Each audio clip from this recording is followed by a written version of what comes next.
everyone, welcome back to the channel. Today, I've got another Formula 1 2022 summer break update because it's now the end of the second week and unfortunately not much has happened. In fact, basically nothing has happened. The Oscar Piastri drama is still going on somehow, which is frankly baffling to me. I thought they'd have had that sorted by now, but here we are. Daniel Ricciardo has now been reported to be asking McLaren for a $21 million buyout from his contract instead of the $300,000 that I was talking about last week. Yeah, that's escalated quickly. And yeah, also the FIA has approved both of Oscar Piastri's contracts with McLaren and Alpine. That's not good. That's very bad. Someone's going to have to bite the bullet and terminate their contract with him. And to be honest, it's probably going to be Alpine. Because if you've been hearing some of the comments coming out of team principal Otmar Zafnauer lately, he's not been making himself look very good. At all. In fact, in the last week and a half, Otmar Zafnauer has very much dropped in my ratings of team principals. Yeah, he's really not made himself look good in the last week or so. If you guys have seen the comments he's made, you'll know what I'm talking about. Yeah, he's not been making himself look very good.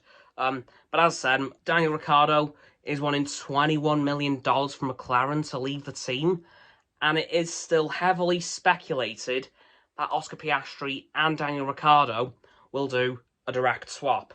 Piastri to McLaren, as per one of his contracts, and Daniel back to Alpine, which I think could be pretty awkward at first, as we know, he made the sudden departure from Renault at the end of 2020, just before they got rebranded as Alpine for 21.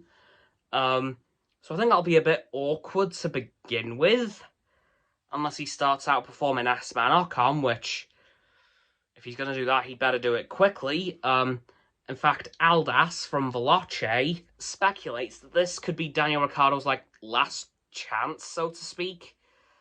If he messes this up, chances are he's screwed in F1. But you never know. He may do something mad in Alpine if he goes back to them. He may win a fair few races like he did with Renault. But honestly, not much has happened this week. No other driver announcements have been made, so there's still a lot of the 2023 F1 grid left to fill in. And I do want to touch on something else as well. The Pierre Gasly exit clause also has a lot of people speculating that he could be going to Alpine instead of Daniel Ricciardo, which could make for a very interesting dynamic, as Esteban Ocon and Pierre Gasly despise each other's guts. So I don't quite know how well that'd work out for Alpine. I don't know at all, because it was revealed, on Sunday, not long after the Astoundcast, that, yeah, Pierre Gasly does have an exit clause in his contract should a seat in a higher-up team become available, such as Alpine, which, what do you know, that's exactly what's happened. So, potentially, Pierre Gasly could go to Alpine in 2023, which, again, would be pretty good for the team as two Frenchmen in a French team, but those two Frenchmen hate each other's guts. So, be a bit of a risk for Alpine, but it could work. Who knows?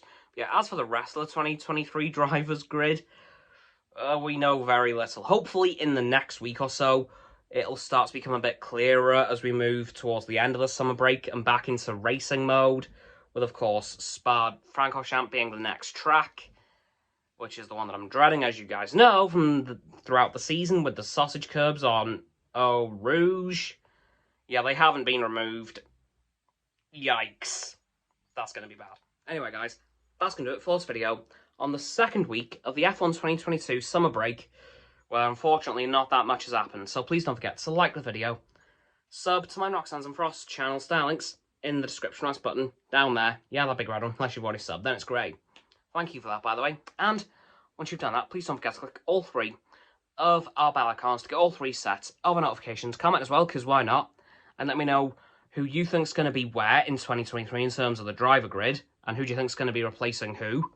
Once you've done that too, please don't forget to follow me on all my social medias. They'll be in the link tree in the description, as well as Roxanne's website and Frost's Instagram below the link tree. And lastly, please share this video with all of your friends so they can join the infinite loop of liking, subscribing, commenting, following, and sharing, and around and around and around that loop.